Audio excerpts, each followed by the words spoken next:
9:16. Begin the meeting. Before I begin, I want to notify everyone that this meeting is being recorded. And if anybody objects at this time, you're invited to not speak, or you can leave the meeting. Quick reminder to everyone, please keep your mics muted.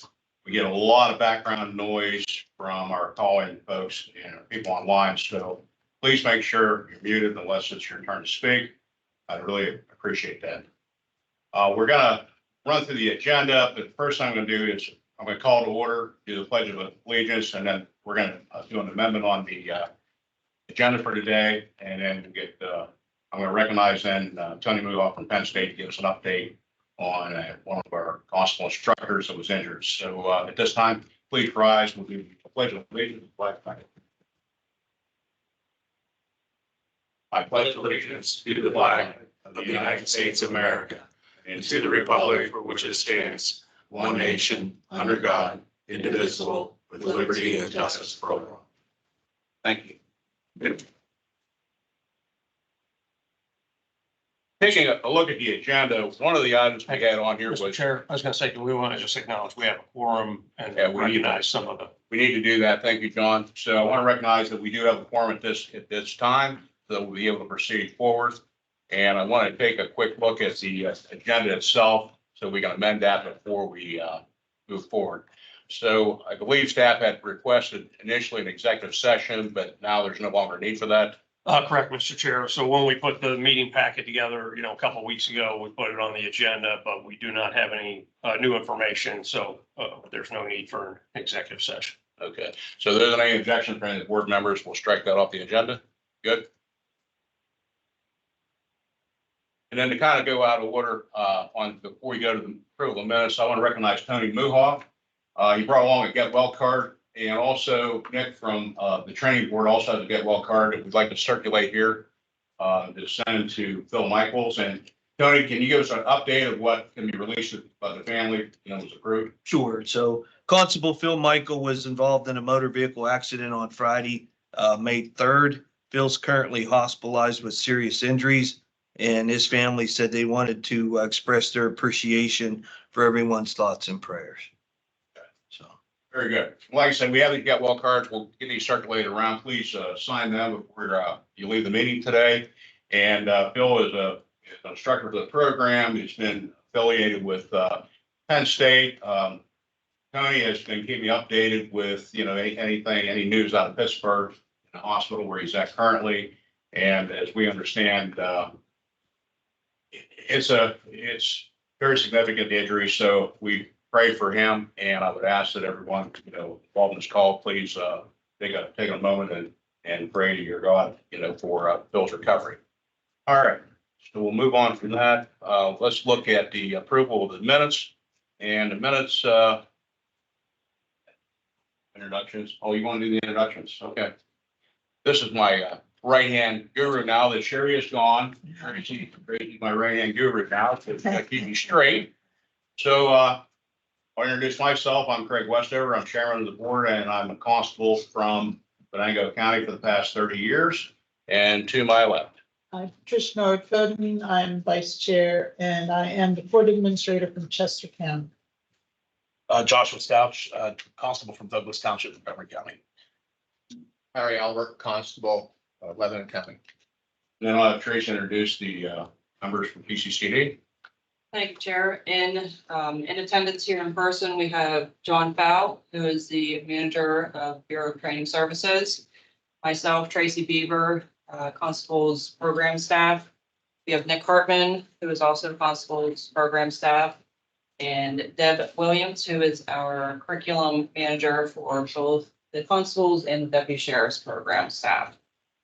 On the line through the team meeting, we have Sally Berry, who is the director of the Office of Justice Programs.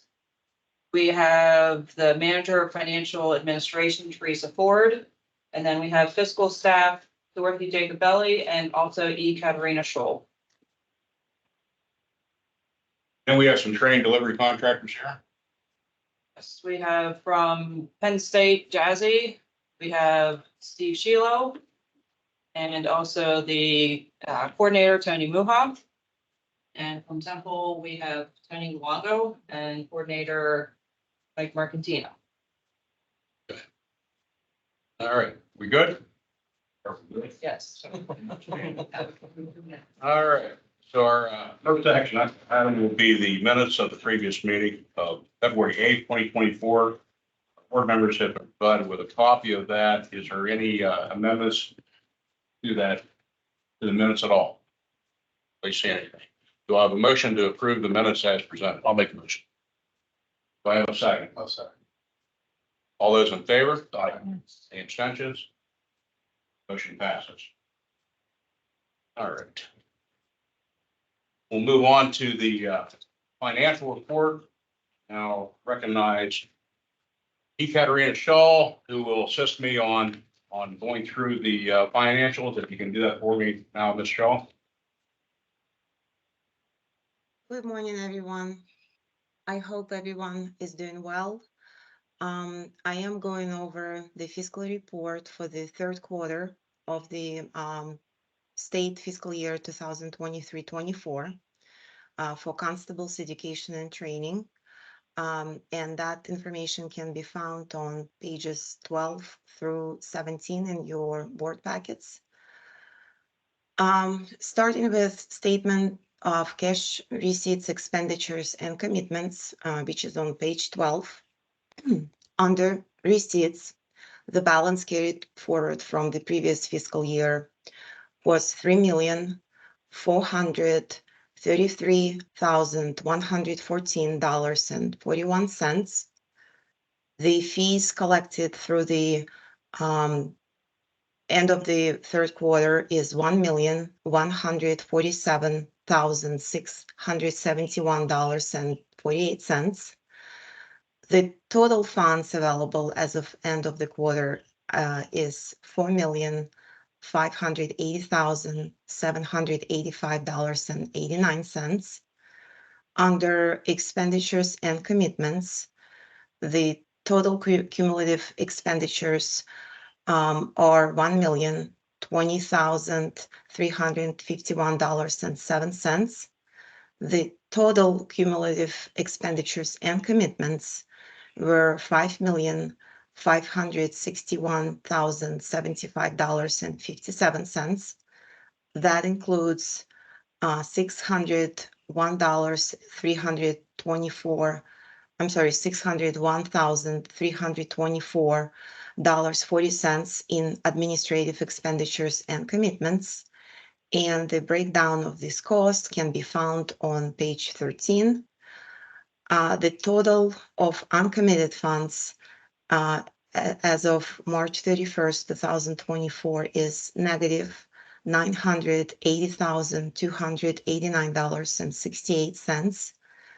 And the check deposited for the class reimbursements, that is on page 13, is $77,642 even.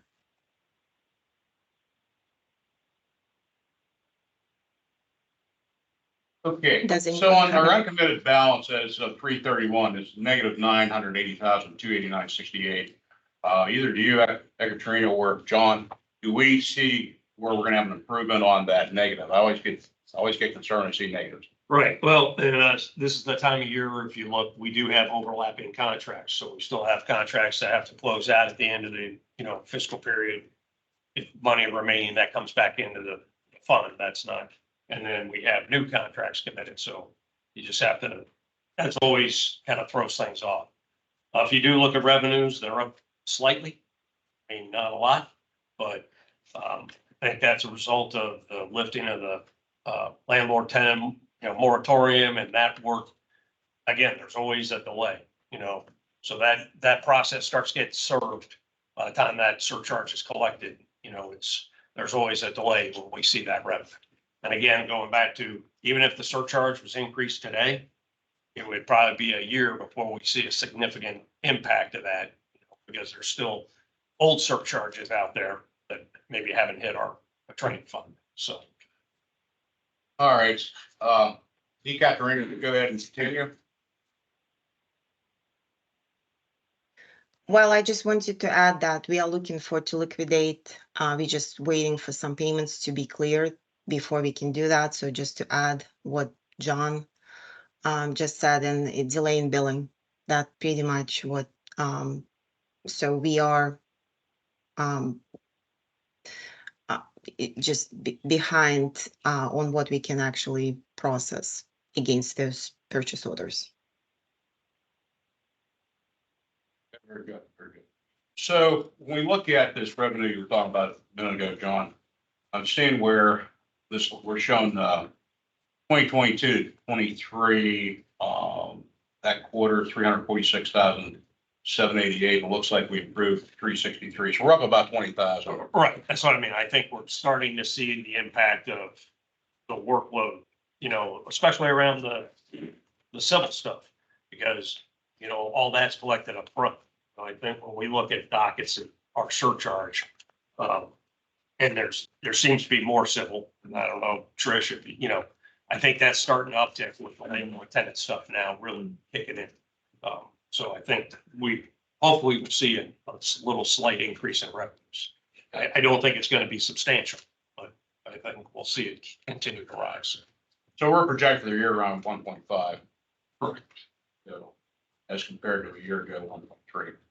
And if you look at the kind of pre-COVID years, it was 1.5 or above. So, and I think too, there's also too, we've talked about, you know, there's a shortage of constables, and I think it's geographic, you know, one county might have enough constables, another county doesn't. So there's backlogs of what, you know, is getting served, et cetera. So Mr. Chair, if I could, and I'll leave it up to you if you want me to save it for maybe under other business.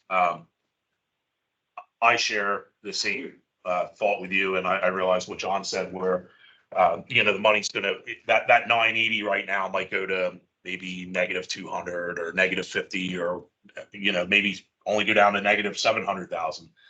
So I share that concern, and I do hear and I do see that we are increasing as far as collecting again. But my concern is, while we may be seeing an increase in collections, I think we're seeing a decrease in constables that are utilizing this Act 49 training, which is, you know, debatably exclusively for judicial services at this point. That they are utilizing our training to get their certification, and then they are not contributing back to the CETA fund in any way, shape, or form, because they are utilizing that certification to perform things other than Act 49 related duties. And I think it's an abomination that we have people that are utilizing, I'm going to call it our money as constables, that we're using our money that it specifically was put to utilize to get Act 49 training, Act 49 training for judicial services. They're benefiting from this training by getting having that ID card that they can say I'm certified, and they're performing other duties with that certification. And they are, in my opinion, they are taking away from training that you and I could utilize and increase hours and things like that. And I think we need to do something about that. I have an idea. I know it may not be popular with everybody, but I'm not here to be popular. I'm here to do the right thing. I believe that if you and John, I don't know if we could get the data from AOPC possibly, or how it would work. I'm just going to throw a ballpark number out here just for a discussion. Let's say it costs every year for Con Ed, it costs $5,000 a constable to recertify. I think if you have not, in the AOPC system from the year, the fiscal year prior, if you have not served enough dockets with that have generated CETA fund to cover that $5,000, again, I'm just using a made up number. I think you should have to, if you want that Act 49 recertification, you should have to pay the full cost then of the Con Ed, because we're just simply utilizing Con Ed money, CETA money that is supposed to be for Act 49 training, that is supposed to benefit the judiciary, and it's going for guys to have certification that they are privately benefiting from on their own by doing other duties that are non-Act 49 related. Well, let's look at this as a double-edged sword, because here's the other issue. We've got folks that are in areas that have been unable to get work. You know, they truly are trying to get that. Mhm. That's one. Two, because of the General Assembly's failure to raise the fee bill, for a lot of the constables that are serving judicial process part-time Mhm. or at all, is because financially, these other avenues are paying more money. Mhm. I mean, it's incumbent that the fee bill gets increased. Mhm. And I don't know about how we can ever square away the work sharing across the state, because that's what we see. In my area in the Northwest, they're hurting for constables. You know, the president judges have reached out to me. Hey, is there anybody in the pipeline? Is there anybody new coming on board that we could get certified and get them in? But in other areas, you know, I talk to judges who say, I got 3-4 constables out of this office, and truly I can really only support 1 or 2, you know. So you have both sides. I mean, that I understand where you're coming from, and truly, if you're not generating any work with the court and there is work available in your area, but how we quantify that, I don't know. But I know what you're saying. Yeah. I absolutely agree to that, but that's the double-edged part of the sword is we've got to get that fee bill increased to make it attractive. Because when that question was posed to me by a president judge, why don't we have more guys coming in the system or girls? And I said, it's because financially, you know, the upfront costs, now that we're charging a tuition for basic training to lay out for vehicles and equipment, plus your training and your insurance and your bond and all that, I said, they need to have some pretty good assurances that there's going to be a return on their money. Right. That is the issue that we have, you know, but we're independent contractors, and that designation, there's no guarantee of salary or a minimum amount of work, you know, issued to you or anything else. And, you know, but, Yes. John, you want to say something? No, I was just gonna say, I think it's a combination of both. I do think that, we do spend money on people who, for years, you know, I've been with the program 30 years. And there are people who are certified, probably have never served a document. Mhm. But year after year, we're paying for their training. Yeah, And and I understand where your point is with that, but at the end of the day, it's gonna sound adversarial and it's not, so please forgive me the way I say it. We're on the Constable Education and Training Board. So that is what we have to focus on, not whether somebody's getting work, somebody can get work, what the equitable distribution of work is at a judge's office. We have to worry about focusing on that education and training. And yes, the fee bill, you are 100% correct. That is a failure of the legislature to act. And I hate to throw this back on the legislature, all of the failures that we are seeing currently in the constabulary is a result of inaction from the House and Senate. Sure. But until we get that matter fixed, which I believe in the future is probably going to happen, I think we really need to consider some action here, because we're going to end up, if we just wait for them to act like we've been waiting for 20 years now, we're going to run out of money, and then none of us are going to be able to serve the judiciary, and then we're going to have a problem. So that's where my thought on this is what can we do, maybe not permanently, but what can we do between now and when we can get the House and Senate to act on an increase in the fee bill? And in combination with that, is also a fee bill increase is going to be great, right? But if we can't force the AOPC to make that a mandatory collection, like they argued that they can't do that, they can't go into the computer and make it because of A, B, and C.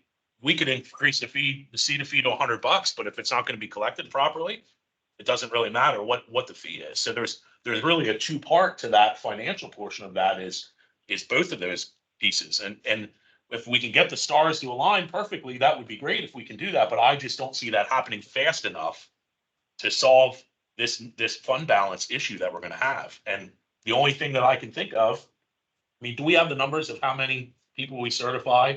Yes. Minus how many people actually work in the judiciary? right, in fact, so, you know, we have that work group that we've been looking at the AOPC data.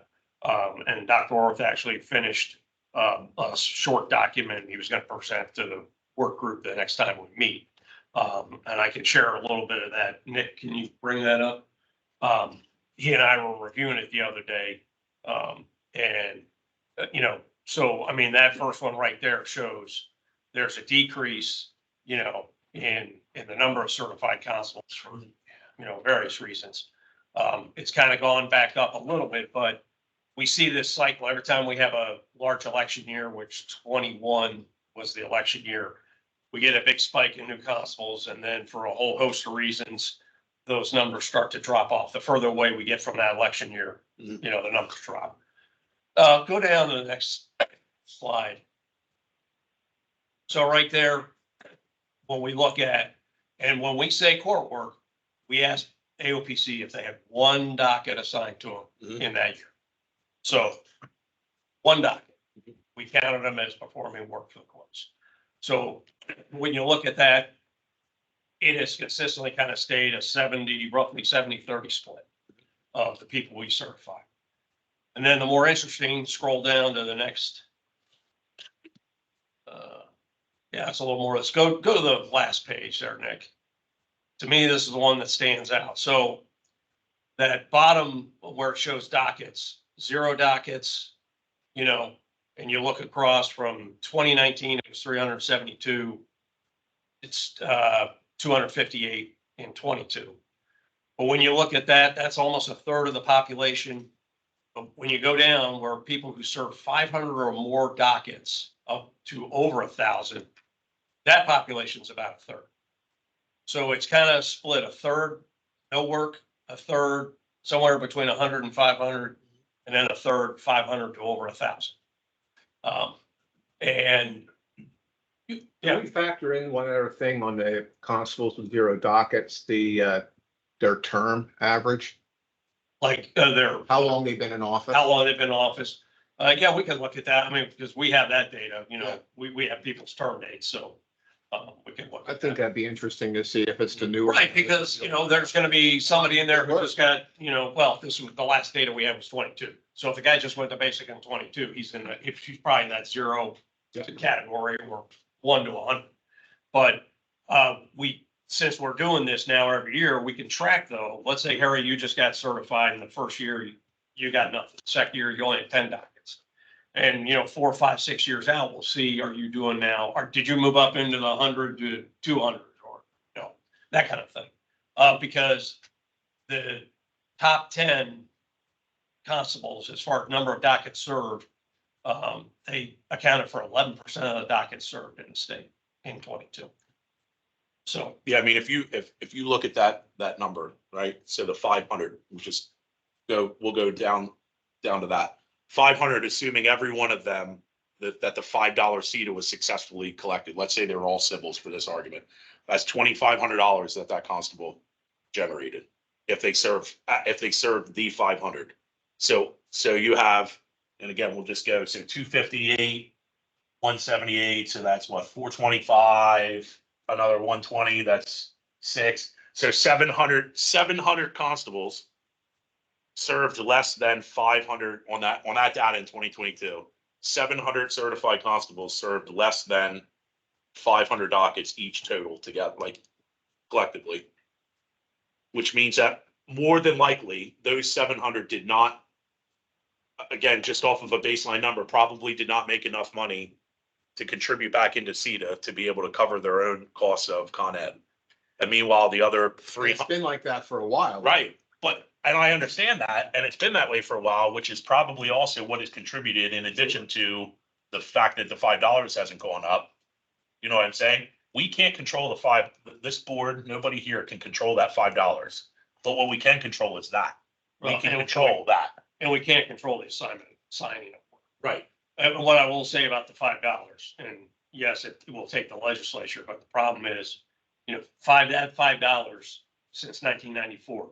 Over the life of the program, our peak revenues was about 2008.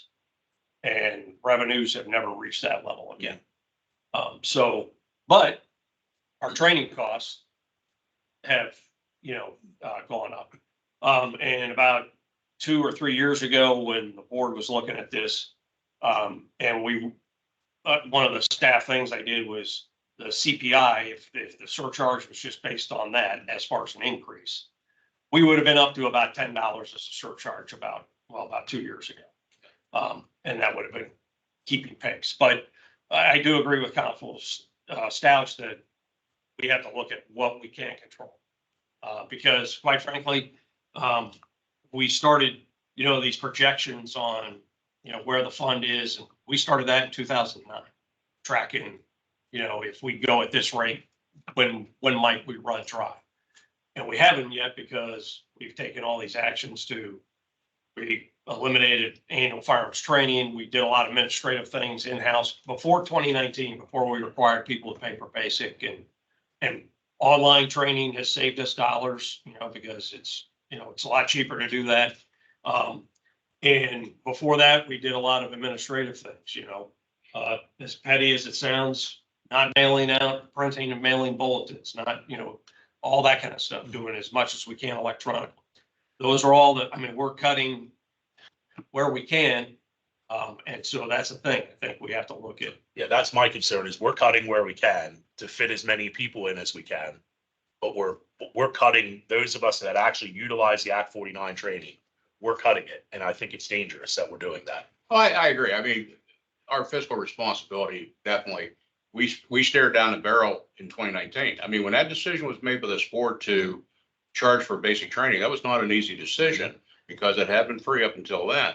But, nobody came riding into the rescue. I mean, the General Assembly knew we were at the brink. We literally, if we would not have done anything in 19, this board would have been out of funds. And like I said, I don't know that the sheriff would have showed up with any money. I just don't know because we weren't getting any feedback, with the traction. And we continued to suffer that. I mean, untold letters, yearly reports that were required to file with the General Assembly. They know exactly where we stand money-wise and what our position is, that we need help from them. And that is the thing that, I encourage every constable in the state, every association, keep hammering on your legislators to see if we can get the attention, because we just have not been getting traction from the General Assembly to do something. Cost of living alone, those increases have priced a lot of guys out of business. There's constables that I thought were really good, trained up guys that are no longer in the system. And when I asked the question, because we don't have the ability to do an exit interview like a lot of companies. Right. But I said, what happened? Craig, I couldn't afford to do this anymore, and especially when gasoline went over $3 a gallon, that really was when I started seeing the squeeze on. And even me personally, 30 years in this business, and the amount of work that I have generated every year, it's almost like the insurance business. Once you get a debit route built up, you've got your core group of recidivists, that are out there that's your income's coming in from serving the same people. But what I'm saying is financially, what my profit at the end of the year, my accountant, he says, here's where you're at, and those steady decreases, even though I've kept the warrant service up, I'm in the same boat like everybody else financially. So yeah, good points. I would ask Trish though, like with Chester, are you seeing more civil stuff coming through? Are you seeing an increase in workload? Yeah, that's definitely something that we've seen a trend on. My thought though, it reminded me, it was Dr. Orr's, that was just tracking cases where warrants were served in civil service, correct? Any docket, that was issued to a constable. Okay. So, and we do have the docket number. So Yeah. in previous, he did break it out by, landlord, tenant, non-traffic Right. and all those. I mean, my just thought again, and I'm only speaking on what I know, which is Chester County. We have a reduced amount of constables that are working for whatever reason. It's cost of living, they can't make, so they're out doing other jobs. But right now our constables are being probably primarily utilized for criminal transports and security. So that's all stuff that's not being tracked by and they're not having an effect. So if they're spending 8 hours in court every day doing security or transport work, they're not out serving warrants. And I mean, these are constables that we value their services. And I would hate to see somebody like that get penalized if they're tracking, well, you didn't serve, your quota of warrants this month. Yeah, but we use them, for 8-hour days doing transports and security, which is a vital service to us. So I mean, that I think there's a balancing act, but I agree with everything that you said.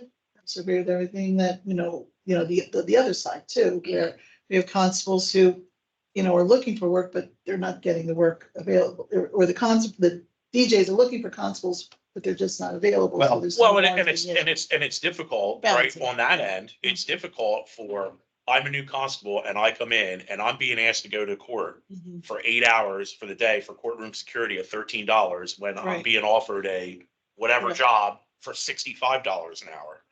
I mean, you know, and I understand that, Yeah. but then at the same point in time, then let those guys go do that, and you don't need Act 40, like, what, Act 49 is just for judicial. If you're standing at a Best Buy, and I'm not justifying doing that, but if that's what you're doing for $65 an hour, Right. you don't need Act 49 certification to do that. You need other things. So then, if that's your intention, and there are probably, I don't know, 100 at least, that I mean, I can probably sit here for the next hour and name all 100 people that take this just so that they can go do these other gigs, and they never have an intention of doing judicial work ever. But- So we have to figure out how to, Yeah, but she brought up another But they great, were elected. yeah.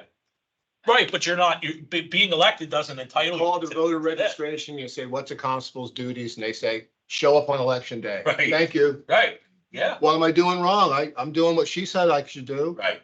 That's the other side of this thing. It's the definition of our work by the state. Well, and to another point that Trish brought up, I've talked to several sheriff's offices in the last couple of months because they're short deputies that, you know, they're hiring certified constables to help with transports or court security or whatever. And you're right, we're not capturing that. And the other thing too, in the fee bill, there are things you have to be certified, but we don't get a surcharge on them. Right. And That so, needs fixed. right. And so in the interim, I think there's probably a happy medium of how do we capture things that don't show up just on a pure docket basis, Yeah. but are still legitimate judicial duties. And our basic training costs that we're charging isn't 100%. Right. It's about what, 80? And it's about 85. So what we charge them is, you know, because there's some other administrative costs, you know, that we don't add into that. And so So we're not charging the full boat. we're not charging the full. Yeah.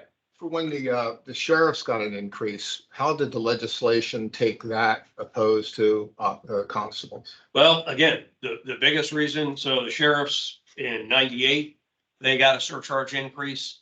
But what happens is, so under that act, when they send a deputy to training, we reimburse the county their base salary while the deputy's at the academy for 6 months. And we pay for the training. County doesn't pay for it.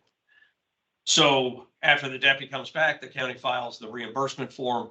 And in 98, the deputy sheriff fund was at a point, we had to stop paying reimbursements. So the longer that went on, we owed money to the counties. The County Commissioners Association got the surcharge increase. That's essentially what happened again just recently.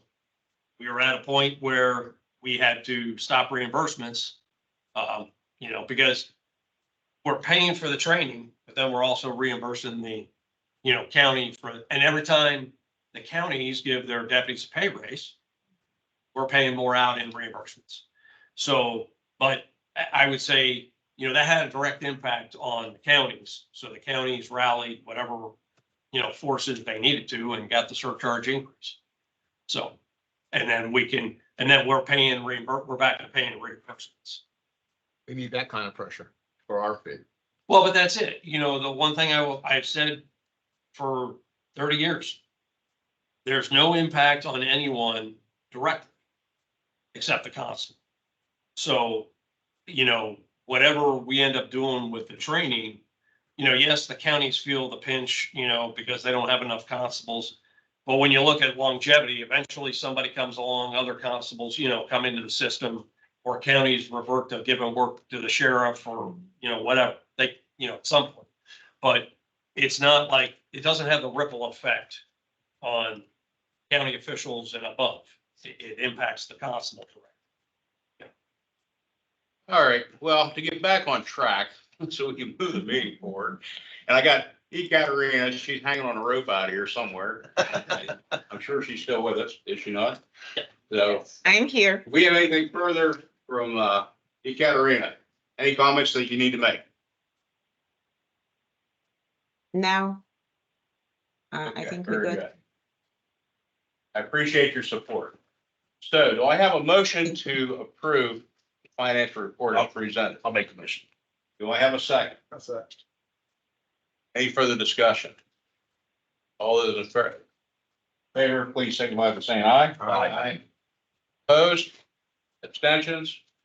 Very good. Got that like that. All right. Financial report.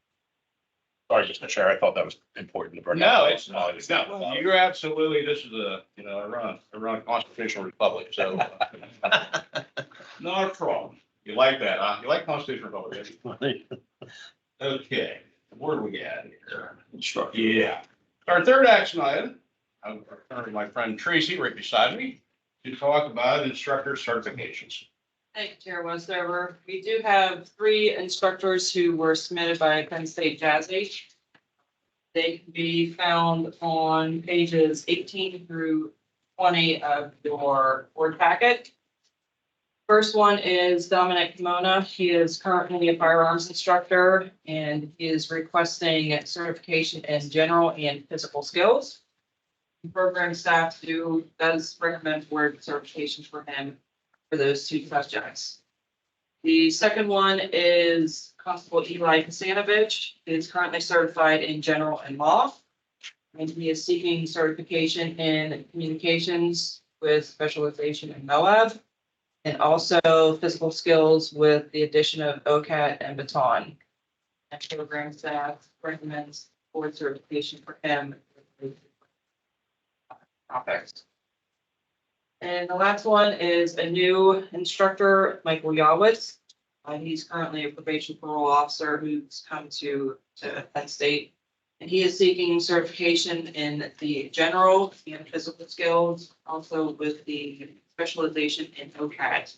And staff recommends board certification for him for those topics. Those are all Penn State. Can we move on? Any comments on any of these 3? No. Questions by board members? They look good. Do I have a motion to approve these instructors that have been presented? I'll make a motion to approve them.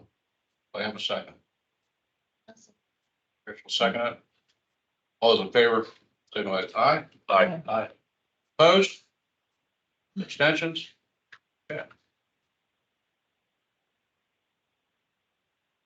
All right, our next thing is going to be moving from action items to discussion items. It's going to be the discussion about 8-hour annual firearms. So I'm going to turn it over to Mr. Fountain. Thank you, Mr. Chair. So the board has discussed, since we eliminated annual firearms training, of course, we had, just an annual firearms, which is a refresher of the fundamentals, but we also had advanced firearms training where each year we'd have a different topic, multiple targets, contact cover officer, movements and shooting, et cetera. And due to financial reasons, we eliminated that training. We're now 5 years out and some concerns have come up about the degradation of skills on the average constable. Not everybody, but, unlike other people, sworn officers who might have an employer who either provides training or forces them to go to training, more than once, or it can conduct training. Constables, it's either they do it themselves or on their own or pay to go to a training or whatever. And so the board has discussed, is there any way we can introduce even just some fundamental refresher training? And so when we look at it, we're doing this qualification, you show up, you shoot. We allocate 5 hours just in case there's failures, second guns, those kinds of things. But on average, it's probably taking only about 4 hours, realistically, on most of these qual courses. So that gives us another, 4 hours. We have the range, we have instructors there. And so I put in some basic, very fundamental things, firearms presentation. I mean, those are training skills that, you don't have to expend rounds necessarily. Sight alignment, sight picture, trigger reset, the drills, those kinds of things.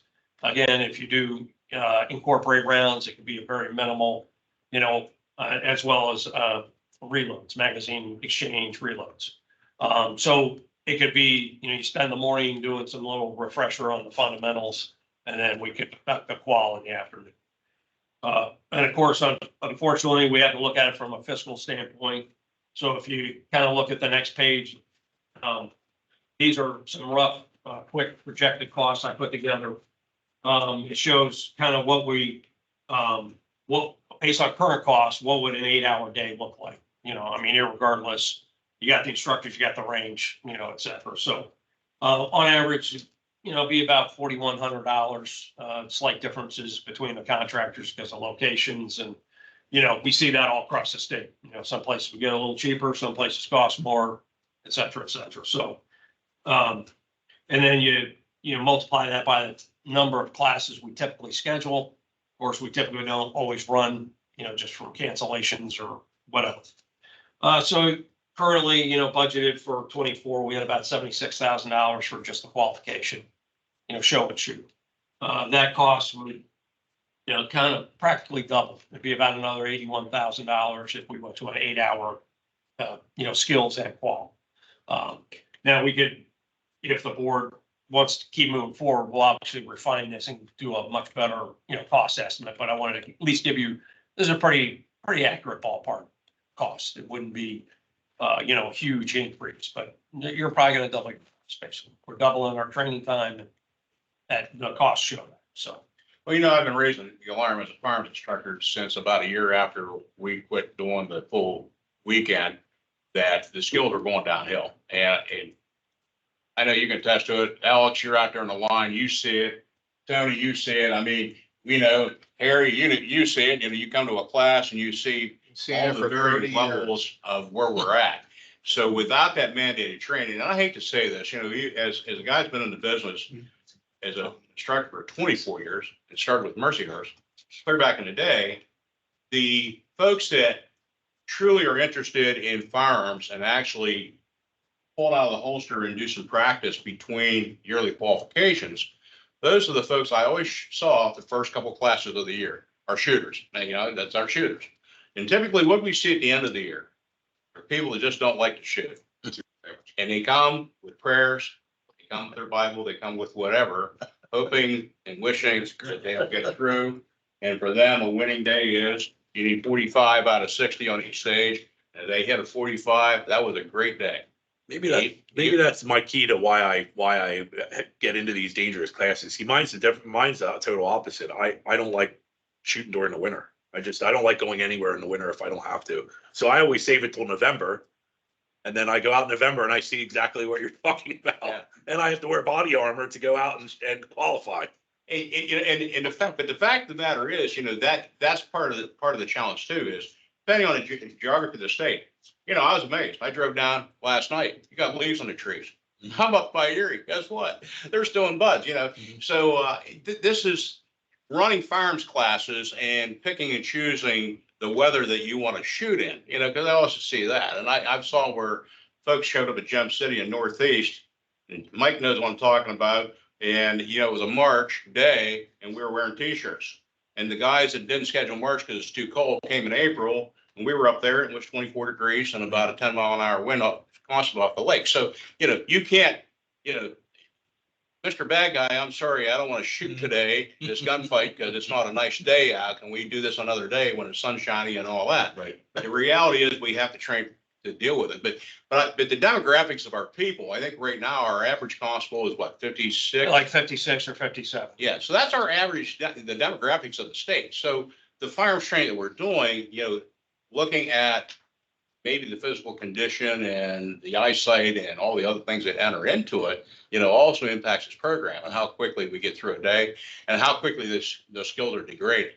So what I've been saying since, right after we quit doing the actual hands-on drills is it's getting sloppy. I mean, I'm seeing a lot more, muzzling going on, people in the. Why are we passing them then? And Well, I mean, so when we did eliminate that, there was concern about the failure rates, and the failure rates did go up. Yeah. Not drastically, but they went up because I think guys were having a day and a half of refresher training and skills was enough to kind of, push them over the edge. And I think that category are the ones who were the failures increased. And then, as we've discussed, they don't practice on their own or seek additional training or whatever. And they show up and they fail, and then they'll reschedule and come to another class.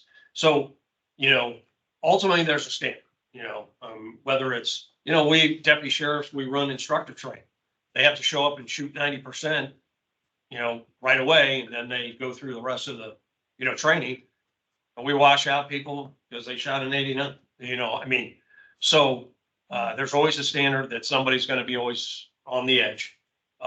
And sometimes training is gonna get them over that hurdle and sometimes it won't, but, we're not passing everybody just because they show up. So, the problem is, it is a show and shoot, I can achieve a score, but it may not be the safest or the best gun handling skills. And I think that's the issue we're trying to address, is reinforce the, better gun handling skills and that kind of thing.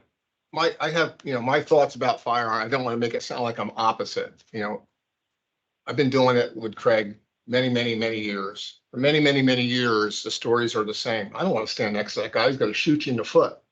I mean, I almost was shot on the range, shot a target 4 feet from me. So it's not like, oh, now it's so different. I feel that we hammer, and I've been hammered, you need to practice firearms. You don't just show up once a year and qualify.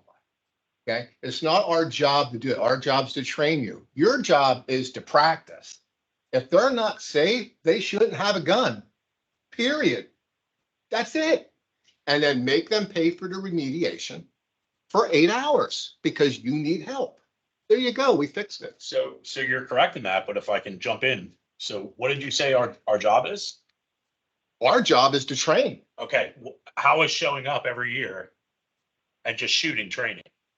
That's why this is so important. I Yeah, think. and that's You know what I why mean? we wanted to get this process started. I Yeah. wanted to get it integrated back into our repertoire that we're gonna actually have firearms training. Right. So even if it's an 8-hour day versus what we were doing 20 hours, at least it's something. Because I'm gonna tell you, eventually, liability wise, you get called on the carpet in front of a judge and a jury Mhm. as a board guy saying, why didn't you provide us training? I couldn't afford it. Well, we looked at your budget. I think there's money there that you could have done that. Mhm. You see what I say? Failure to train is also an issue across this country. So if we have the affordability, and it looks like initially the numbers John's presented, we have the affordability to at least go into an 8-hour program. I think it's incumbent on us to let the process go forward and have it become an action item for the next meeting, if they can meet that time thing, and be able to start running it next year.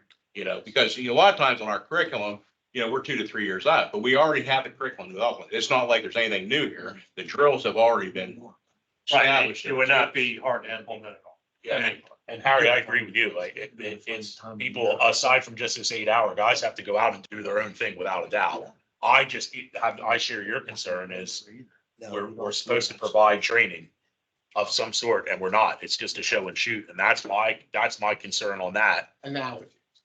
A professor's job isn't to make sure you do everything they teach. Their job is to teach the curriculum. Right. The student has to do the work. 100%. Same thing here. They have to do the work if they want to carry a gun. And part of that is being safe. Well, and for years, we put in reminders in the training bulletin, and the training schedule about, get your eyes checked before you go to a qual or to training. Things like that. If you're sick or whatever, reschedule your training. So there's so much we can do to remind them of good things to do. We have a training bulletin that's going to be coming out in there. We're putting reminders in to, hey, when was the last time you took apart your duty belt and cleaned it, serviced it, checked your equipment, make sure things are, are good to go. If you need to replace something, do your maintenance on your handcuffs and all that. So, and you'll always there's always that. And what I will say is, overseeing deputy sheriff training and be exposed, there's always a population in any training population that doesn't do those kinds of things, doesn't do it. Yeah, I'm not just bashing on Yeah, hospitals. We run a law enforcement day out in our county where all the law enforcement guys were welcome to come. We provided ammunition. We had a budget. We had hamburgers and hot dogs at lunchtime. We did all that.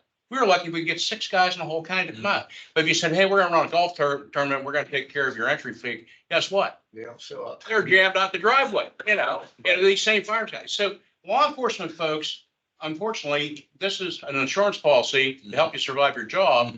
They don't take that as serious as a game of golf, and that's the thing. What's your priority? So when I look at folks that come out to train, the ones that truly want to, improve their skills or want to be safer are there. And the ones that just don't prioritize that. We just don't see that. Am I wrong, Alex? I mean, you're seeing the same thing, right? People show up I to have, train. I have a whole thing to talk about that, but yeah, Yeah. absolutely. Exactly. So this is, I think this is a great start. If we can get, if the board doesn't have objection, let's have staff move that to an action item and come back with the hard numbers. And if we're gonna go ahead and afford to do it, let's do And it. that would be effective then for next year's. Right, we can implement that. As Craig said, we have all the curriculum. It's just a matter of pulling that together, updating an instructor guide for next year and letting the population know that this is what's gonna occur.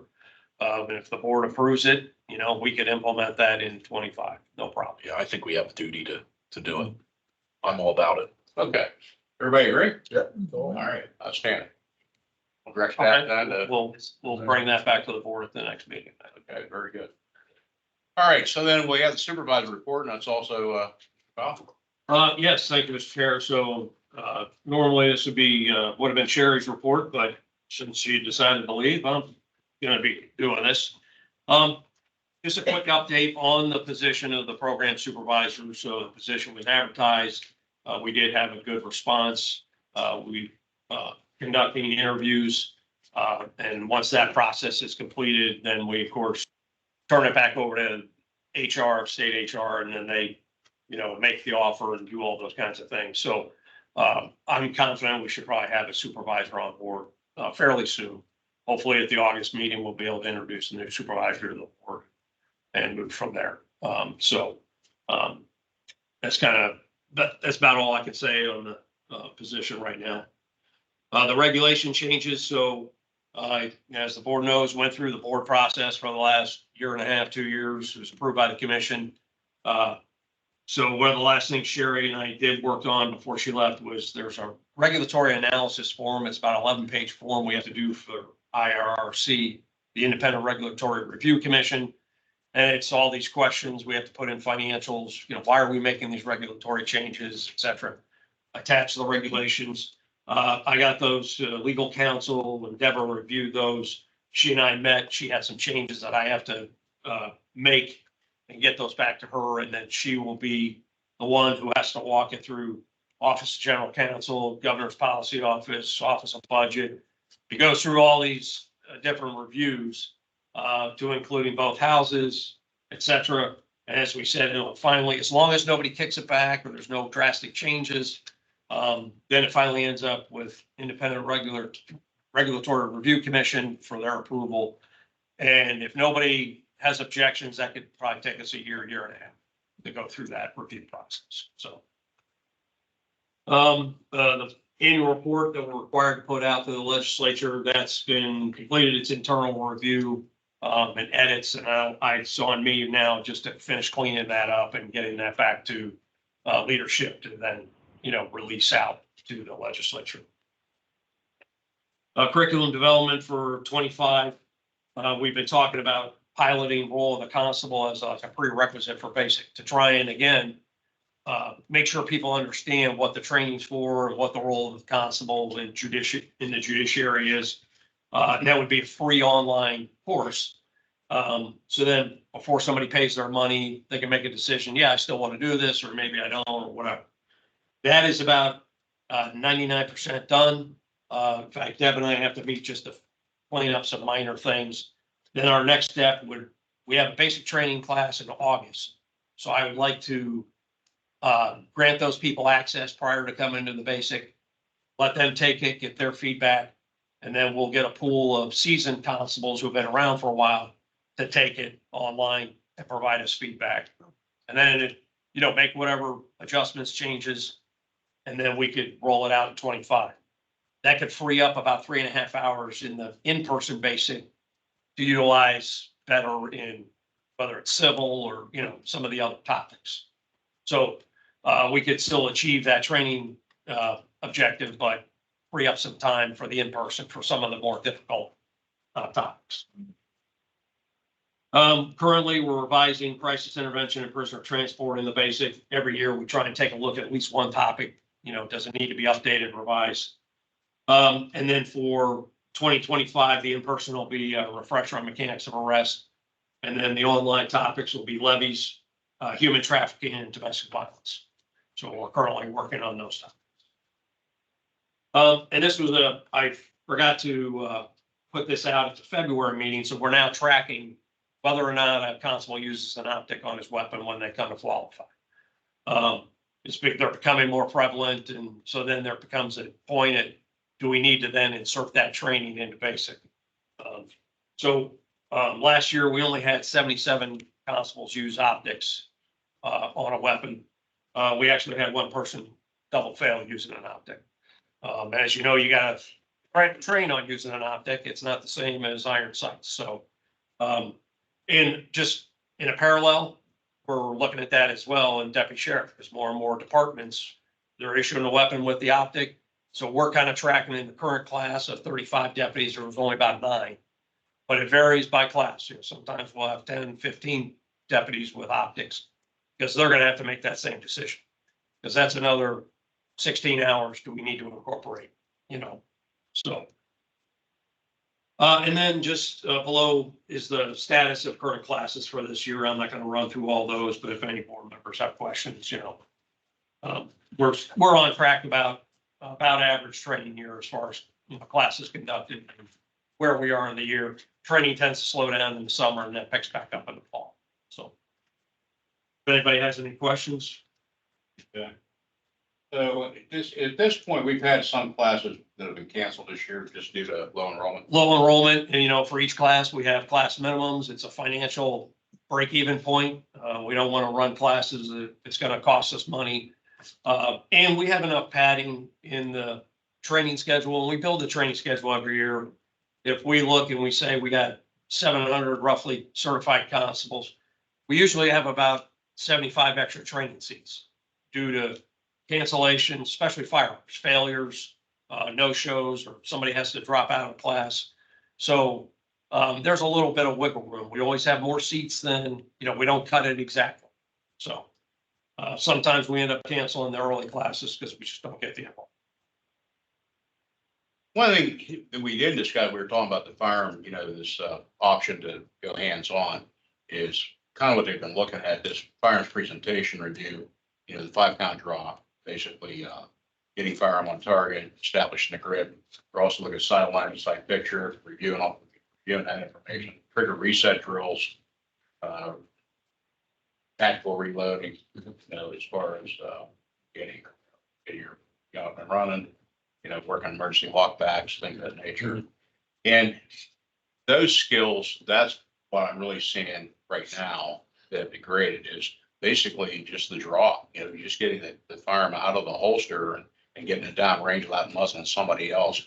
And then doing those reload drills where you're not, you know, muzzling somebody, you know, getting the, you know, your gun up in a workspace and keeping it up there. Yeah, I see a lot of guys when they're doing that, they're doing this and you're, you know, instead of being up here doing your thing. So when you don't review that stuff every year, that's what I'm saying. It's really has gone away because they just, you know, they may have taken basic like me, 1996. Okay. So then if you don't stay with that, you know, you're not an instructor, don't have a lot of interest, you know, to take additional training, you know, but even your high speed, low drag outfits like Blackwater, where I did a lot of work at, those guys, it was still reviewing those fundamentals before they took anybody out live fire. They wanted to make sure their training population knew what was going on to be safe.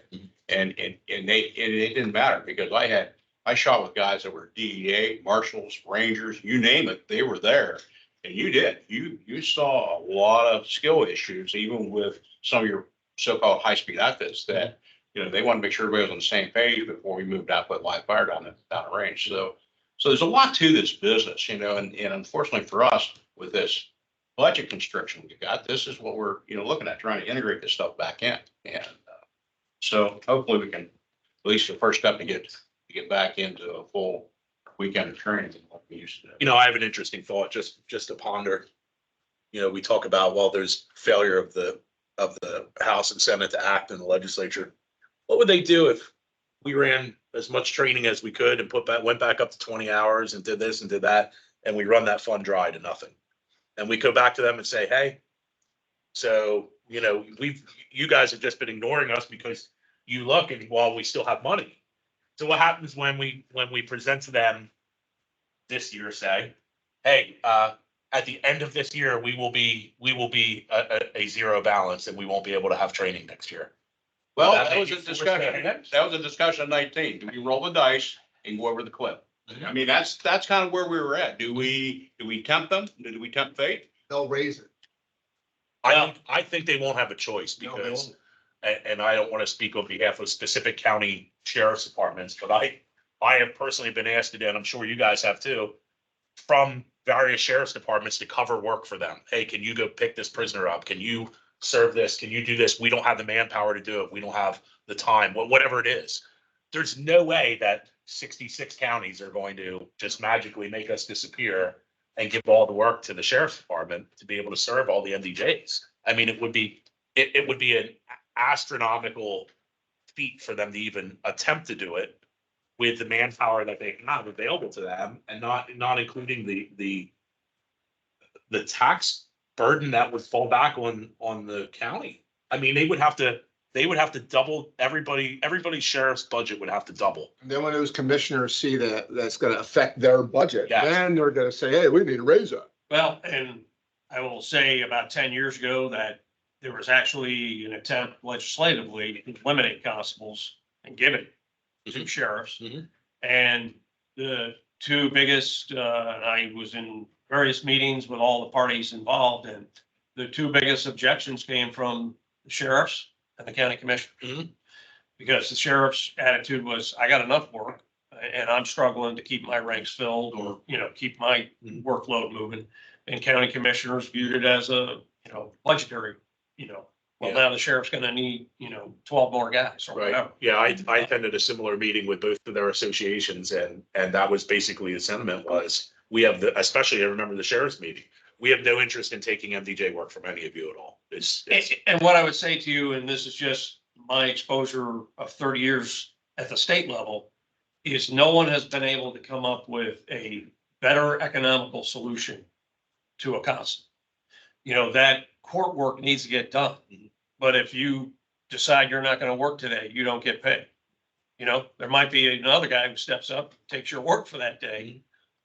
So from the local level, the county level,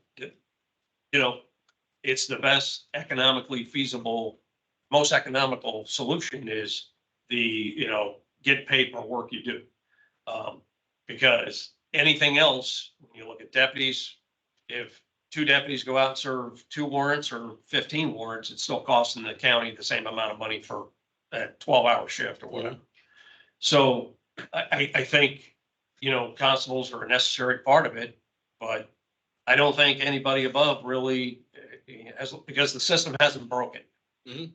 And then back to your discussion about the fund going dry.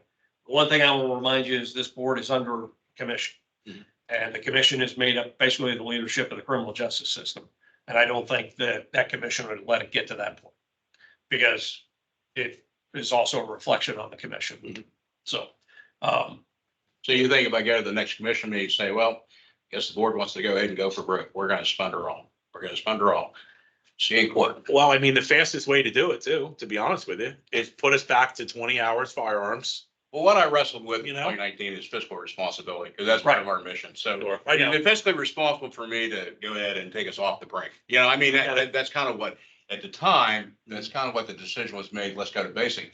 But I will say this, in a recent meeting with the president judge and the sheriff, when I was put on the spot, why can't you recruit more guys? I said, and I told him all the reasons why, but I said, sheriff just needs to put more guys on. Maybe you need to hire 3 more sheriffs. You know what he said?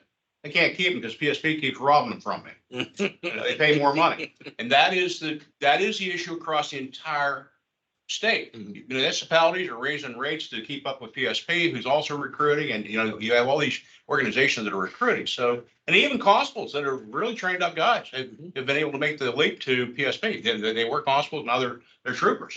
And so that money thing, keeps rearing his ugly head. So even sheriffs themselves now have recognized turnover rate, I'm being told, is horrendous. well, right. So in fact, that's board because, we're expending all that money for a residential 6-month academy. And our big thing for that program is, do we run 3 academy classes in a year or do we run 2? So, but, it's kind of like constables. We're not sure what the training population will be. one thing they looked at was, within a 2-year period of completing the academy, that we expended all that money, there's about a 30% turnover. That deputy moves on to, they get their 120 or they move on to something else. So there's that 30% turnover rate that we're just paying for on a treadmill on that program. And it's an issue that they're struggling, you know? So, I think, you know, focusing on what the board can control. And so if you look back since about 2009, 2010, in the annual report, one of the things we have to do is discuss the situation of the training fund. And every year we highlight any kind of cost cutting or efficiencies we've tried to do to save money. And all the way back to 2010, every year we've put things in there. And I don't think anybody reads it. I think, to be quite frank, because we're running out of options. You know, we're coming down to the last options on, you know, let's just take your example of, hey, if you don't have judicial work, you know, you don't go to training. And if we come up with a solution that to, you know, work that out, that's kind of our last major financial cutting measure. Because really after that, there is no fat there. I mean, we have very little to trim. So I literally asked the landlord for a break on rent here because of the pandemic. We weren't in here. You know, we'd be using it, what, 1 or 2 staff members once or twice a week. I said, can we get a break on rent? Well, the landlord's not willing to do that. So, Right. but I mean, I've, you know, explored and the board has explored, you know, every cost cutting thing that is out there that we can do. And like you said, going to email versus paper bulletins, you know, how we, you know, do business, everything that we could see that we could cut, we've done. So nobody's going to be able to put me on the stand and say, well, you guys didn't do your job as far as trying to cut costs. I agree. Yeah, we did. I You know, and I think that's the argument to make, you know, is we have made every possible cost cutting measure. I mean, there's, you know, that's probably the last one is, Right. If you don't have judicial work, you can't attend training. You know, and even then, that cost savings within, you know, 2-3 years is kind of gone. So. all right. Hey, that was good discussion. So moving on then, see the next thing for information is contractor updates. I wanted to cover, I got ahead of myself and the supervisor. So on basic training, On campus? yeah. Oh, okay. Good. So in fact, another cost saving measure. So if you look at that last page, it kind of shows you screenshots. So, and we'll roll it. We're gonna try to pilot this in the August class. So when guys come to training, there's a lot of training materials we print out and give. And so to save money, we're gonna give them access in Canvas to a page that's just basic training. And so they'll have, you know, there'll be certain things the instructor might hand out because it's an exercise, but for the most part, all those training materials are now available online. So if you're coming to basic and you want them, print them out and bring them. Because we're trying to cut that cost. Is there a way to open that up to everybody?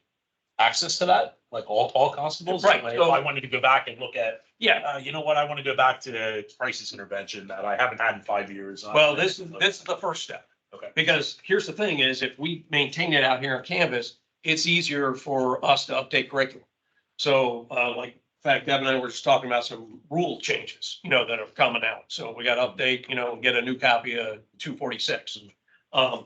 So once we pilot this and work out the bugs, I think it would be something that we can make available to the population. The key is as long as we're keeping those things updated. You know, if you went to basic 10 years ago, now you're looking at the new, I want you to make sure you're seeing the newest, most current information. But yeah, that is possible. Sorry. No, it's whatever. Okay, so you're getting down all your stuff going. Correct. Yes, Mr. Chairman. So the contractor updates, we have Temple and Penn State. So Temple, anything to offer? Mr. Chair, I think John did an excellent job covering all of the curriculum development updates and our training delivery. Mike, Mr. Marcantino, do you have any? Well, it's truly an honor and pleasure to be back. I've missed the program. And Temple's mission, we're going to serve the board as we always had and serve the constable population, but it's good to be back. Good to have you back, Mike. Thank you. So I didn't see anybody put up for instructors from your organization for a while. You guys in pretty good shape as far as instructor wise? I got about 3 or 4 guys in a pipeline right now that I'm going to proposed for instructor status. I've also got to go over who we have. I see a lot of our instructors haven't been training and doing any teaching, so I'm going down to each one, talking to them and seeing what they can do. Do they still want to be with us, so I can assess how much needs we'll have for 2025? That seems to be something that is really rare. Is the pandemic really interrupted the experience factor we had? Because prior to that, we had a pretty cohesive instructors group in each area. You know, I was telling Sean the other day, when I worked for Mercyhurst as a kid, 24 years ago, pretty much Bill Worley was the guru up there. He ran the show. He was the range guy. And then you knew who his number 2 guy was. And then everybody else knew their place. They knew where they fit in on the firing line or safety officer, what their job tasks were going to be for the weekend. And we kind of lost that cohesiveness. The pandemic interrupted that because then a lot of the old line instructors, gone. They retired. Well, there was no work to be had. That was the other thing. What financially to be an instructor for the program used to be, you had basic training classes you did every year, and you had a whole bunch of con ed, 20 hours. So financially, you attracted instructors that were, in state that were there, had experience, stayed with you, and we lost that. We lost that, and that's where I want to get back to. I want to get cohesive units working. Whoever's running the range for the weekend or for the week, or we back to 8 hour for the day, whatever that might be. I'd like to see those cohesive units and the experience thing, but I also recognize that you have to integrate other folks into it to get them the experience to be able to run, a class. Because I know that there's a lot of moving parts. I mean, let's face it, just the paperwork alone, plus trying to, do all the other things that need to be done during the weekend, or, in a case of our con ed, if you go back to 8 hours, there's still a lot of work. It's physically exhausting if you run it.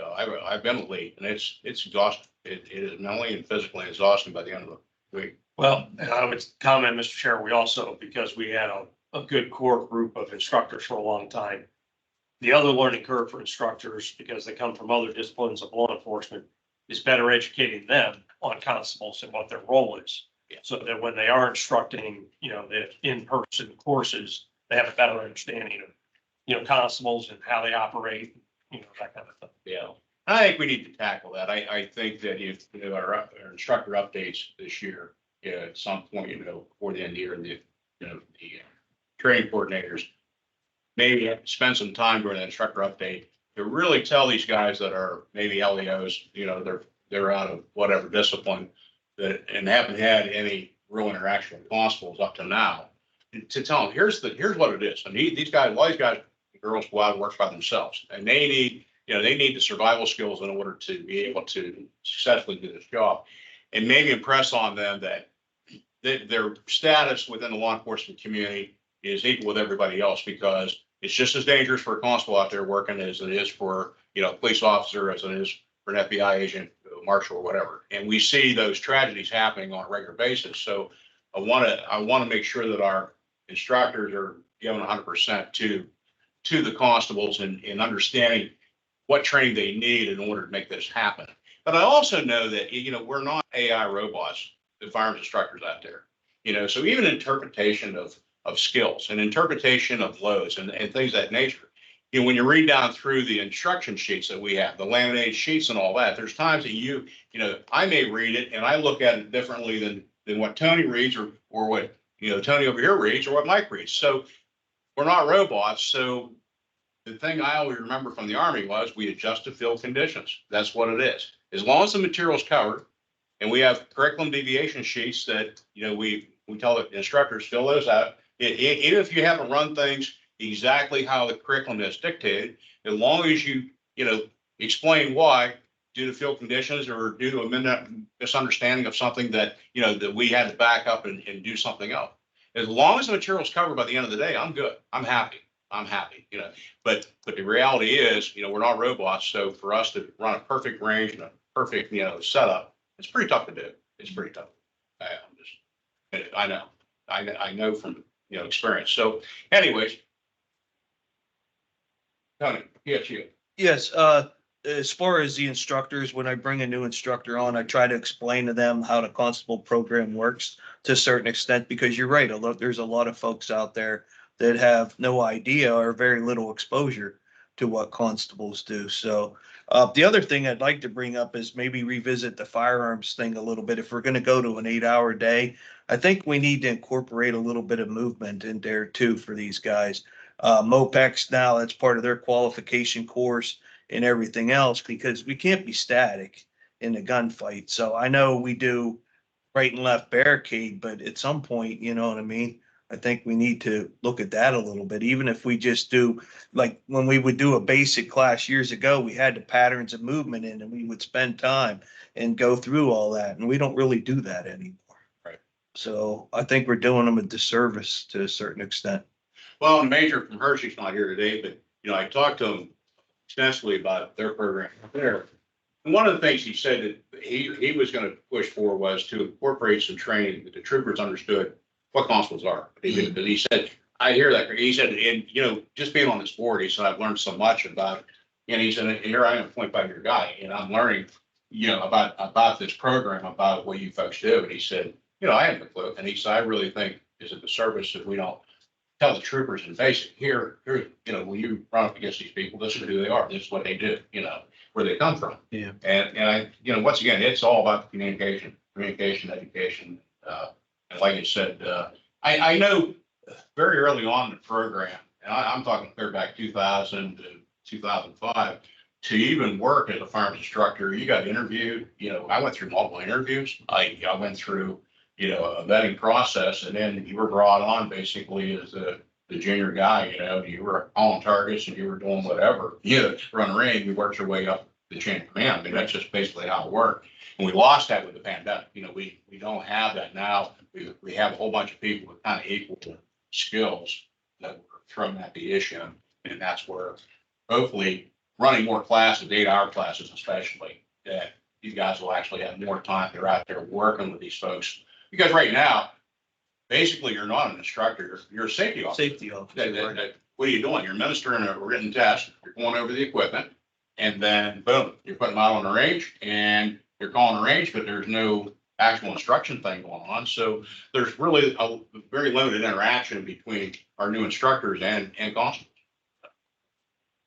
I have a question. John, did they ever talk about kind of what Tony was saying within Sheriff's Academy about like who constables are, what they do, especially if there's going to be more integration between constables and sheriff doing work together in the future? That might be something that might be important. Yeah, no, that's a good point. There is nothing in the curriculum I know.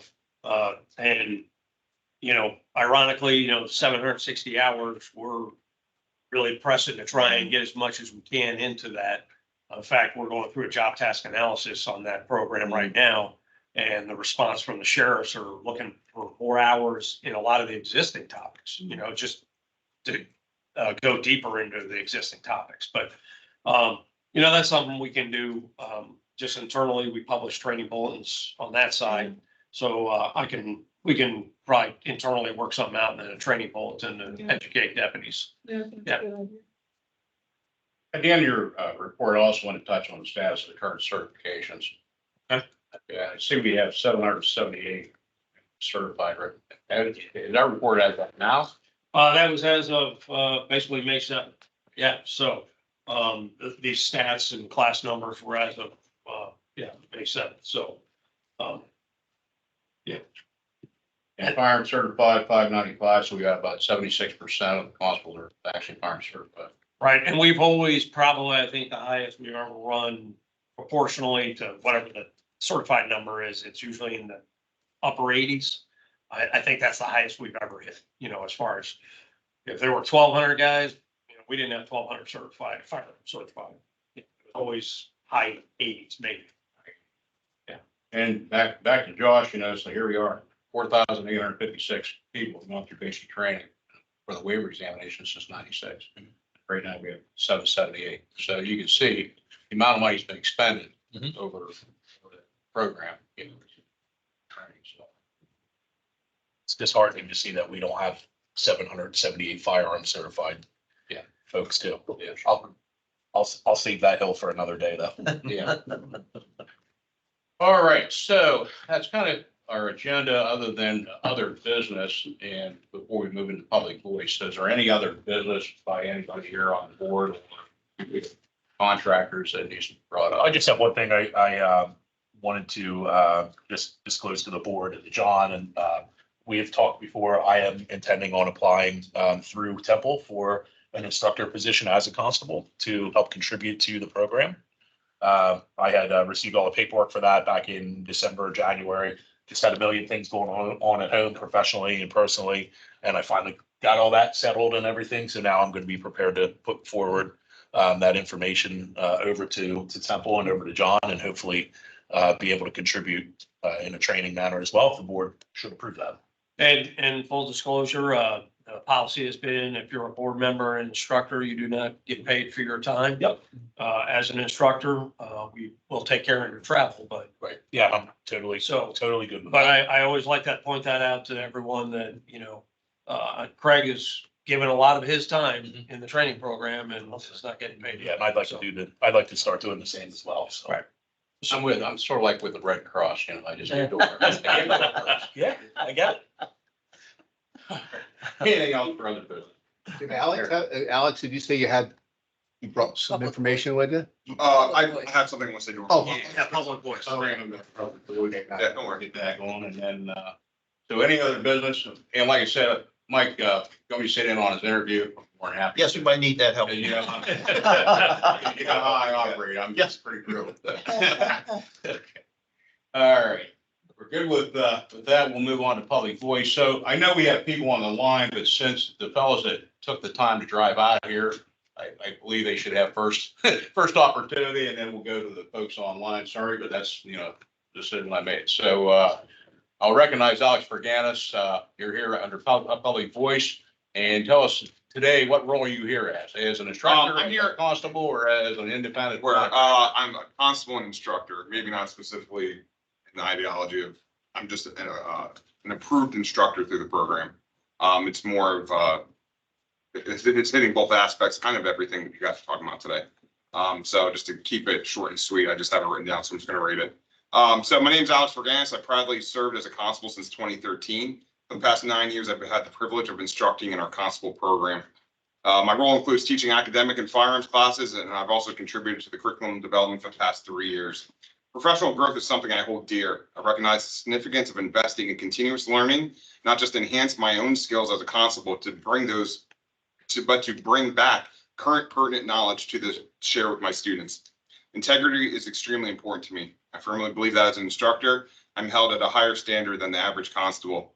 Therefore, when I observe something wrong or in need of improvement, I set it as my duty to speak up and address those concerns head on. It's evident that our world is facing increasing challenges. Law enforcement officers are now held to a higher standard, with every split-second decision analyzed under a magnifying glass. In 2024, cities will burn for the decisions that were made. There's a pressing national call for enhanced training to equip our officers adequately for the diverse array of situations they encounter. As constables, not every county has the privilege of working with 2 constables on most tasks.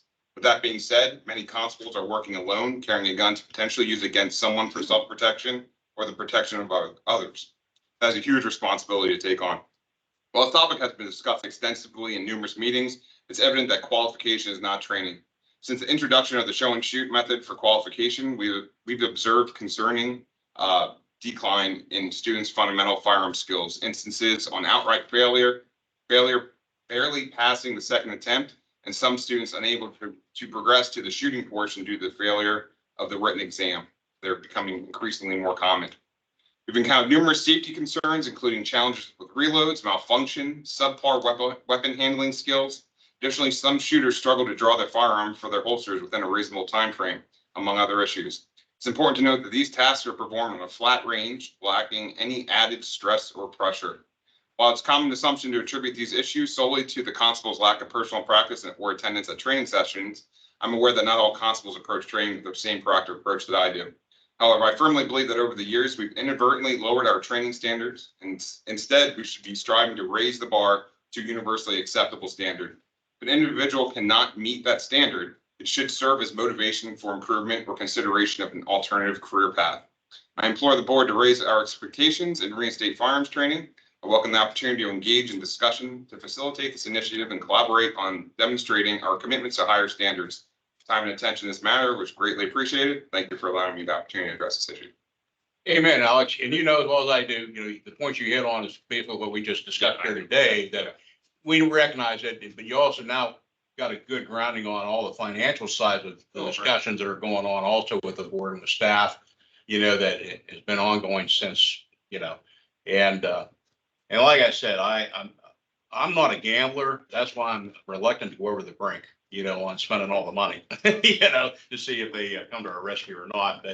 But that's something worthy of further discussion. And my friend Josh here and I and all the board can continue to decide whether we're going to play the slots or what we're going to do here. So I appreciate your input on that. And would you introduce, and also you're from which county? Lancaster. Lancaster. So would you introduce yourself? What county you're from? Sure. I'm Lauren Hawkinsmith from Cumberland County. Cumberland? Okay, very good. So good morning, PCCD staff and board members. My name is Lauren Hawkinsmith. I'm a professional firearms instructor and recent certified constable. While my time as a constable has been brief, my understanding of the importance of PCCD and the decisions made in this room is not. For over 30 years, my father was the executive director of Tressler Care and PA CASA. He worked firsthand with PCCD's funding programs to build the Tressler Care Wilderness School for adjudicated youth in Boiling Springs, PA. PCCD has also helped provide funding necessary for court-appointed special advocates programs that help prevent future criminal behavior and positively impact hundreds of youth and young people across the Commonwealth each and every year. So for my whole life, I have seen and had firsthand account with the impact that the decisions made in this room have on the citizens of our great state. In short, PCCD's mission statement is to improve the criminal justice system and create safer communities. And I can think of few better ways to accomplish this mission than by equipping and empowering those willing and called to serve. This past weekend, I witnessed a young man willing to serve our communities take PCCD's basic firearms class. And while he passed the knowledge portion of the program, he did not qualify on the technical side. He is an ambitious, professional young man currently working as a full-time EMT with a lot of drive to make a positive impact serving his community. However, having come up short in his firearms qualification, the influence that he can have and work he can do as a constable is limited. As it stands now, this individual and others like him would have to wait for an opening, perhaps as long as a year, to take another entire basic pistol course, invest another $100 or $1,500 to get certified. I'm not asking the board to lower the standards for certification. If anything, I believe the qualification standards should be raised. What I'm asking for is the board to consider providing those with ambition that are willing to take the personal responsibility of getting trained on their own additional opportunities to qualify. For example, anyone that attended a 40-hour basic pistol course and passed the knowledge portion of the course, I'm proposing the creation of additional opportunities, perhaps at show and shoots, to safely pass the technical qualifications they missed the first time. But again, only after these individuals on their own seek out and put in the work to gain the adequate skills and necessary to receive passing scores. With the world that we live in becoming more and more dangerous by the day, I believe it is our duty to equip and empower those willing to serve and provide them adequate opportunities to do so. Thank you for the opportunity to share and for your consideration on this issue. Thank you for your comments, and we'll forward that on to the work group that firearm instructors that we have, and those comments will be brought to them to also consider. Okay. Thank you, sir. Thank you. Well, I'll turn to my friend Tracy. You have folks online. I did. You have names, list of names to call out. The first would be Constable Abraham Smith. Are you on the lines? I'm on the line. Thank you. No comments. Thank you. No comment? Okay, thank you, Mr. Constable Smith. And next would be Constable Scott Warren. Hello, board. Thank you. I have a very minor thing compared to what I've been listening to. And I want to stress that I have absolutely no issue with anyone with the training vendors or PCD. I just have a small problem with, I guess, a policy for various reasons, I recently attended, or in March, attended Con Ed, the in-person Con Ed, and I, for whatever reason, did not go over my evaluation form with what was written down with the instructor, whether it be, you know, next in line or whatever. And I requested a copy of it, just simply because I have no idea what it's written on. And I wanted to see what was written by the instructor. And I was denied access because it has no bearing on certificate, which I understand, but I would ask the board to consider or reconsider its stance on not availing training records for constable upon request, you know, for a number of reasons. But, you know, I guess the main reason is that it's part of my training record. And as probably a de facto employer, that's kind of like a personnel record that I believe that I would have a right to do, especially if those records were under a request. Thank you. Constable Warren, I guess what I advise you do is put in a written request to the board. We're going to refer to our legal staff so that they can take a look at it. And I'll have them come back to our next meeting and give us an update on the thought process behind that policy. Okay? And Mr. Chair, if I can comment, and Constable Warren, you know, so that is something that, you know, an instructor, they should be reviewing that. So that's a strike on us that when you're, especially if you're doing it was the use of force, the judgmental. And Yes, so no. that instructor they should be reviewing those, that critique with you after each scenario you do. I see. You're talking about the instructor, the actual laser shot. Right, so Okay. the assessment form is what he was discussing, you know, so where they get the feedback of, you know, good verbals or, you know, whatever. And so the instructor should have reviewed that with them. That's something, again, going back to on the training side, we need to make sure we're doing what we're supposed to as instructors and staff. Yeah, that experience. And I don't know, are we still putting two instructors in on that? So one of them should catch it. You know, Right, as one of far them as- should be then taking them aside and, you know, doing the assessment and explaining that or reviewing that with the constable. And as to the, your training record, and this is not an excuse, Constable Warren, but one of the things, you know, with SETS, our training system, is we're constantly trying to improve it. So maybe that's one of the things is we expose more of the training documents to constables so that they can review them at SETS. And that's not always, and again, it's not an excuse, but it's not always a quick fix. You know, so. It'd be nice for us to be able to access anything that a defense attorney could subpoena. Right now, I know constables can access their overall transcript, so they can go in and see the courses they've taken over the years. It shows the course, the hours, the grades. I think that's essentially it on each year. So. And just a little bit off subject, but you just reminded me something I want to make sure I asked. So all the blocks of training we've done since day one, 1996, do we have those archived somewhere? I mean, are we able to look at if we provided a specific training? Somebody said here, Josh or Alex, about 5 years ago, taking something, you know, and haven't seen it since they enjoyed.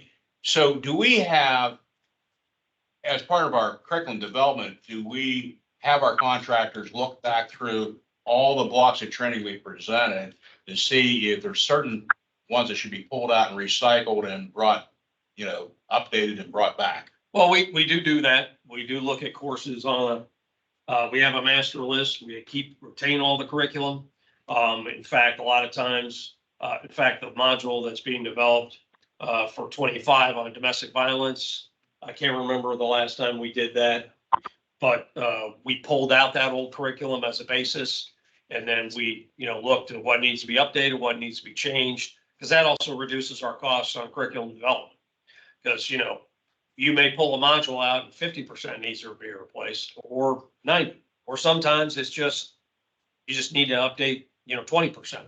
So that reduces our development costs, you know, on any given topic.